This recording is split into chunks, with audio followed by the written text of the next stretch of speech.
সামাজিক যোগাযোগ মাধ্যমে ৮ শব্দের একটি পোস্ট দিয়েছেন ছাত্র তরুণদের নতুন রাজনৈতিক দল জাতীয় নাগরিক পার্টি তথা এনসিপির জ্যেষ্ঠ যুগ্ম সদস্য সচিব তাসনিম জারা। এ নিয়ে প্রায় গোটা দেশে তোলপাড় শুরু হয়েছে।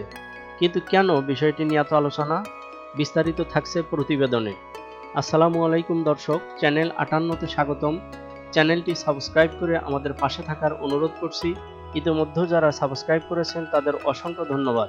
দর্শক, শুক্রবার দিবাগত রাত ৮টা ৫৪ মিনিটে ফেসবুকে একটি পোস্ট দিয়েছেন দেশ বিদেশে সুনাম অর্জন করা তরুণ চিকিৎসক তাসনিম জারা। পোস্টে তিনি বলেন, এক পরিবারের স্বার্থে আটকে যাবে না দেশের সংস্কার।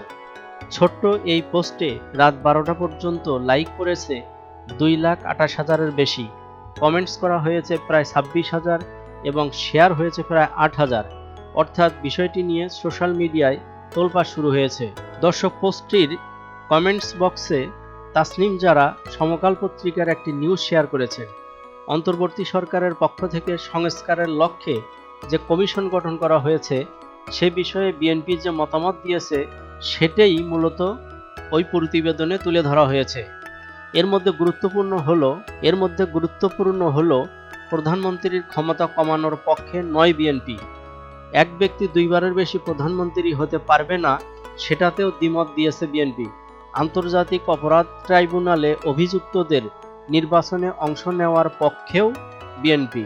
অথচ সেটা হলে আওয়ামী লীগের যারা মানবতা বিরোধী অপরাধের সঙ্গে জড়িত তারাও নির্বাচনে অংশ নিতে পারবে।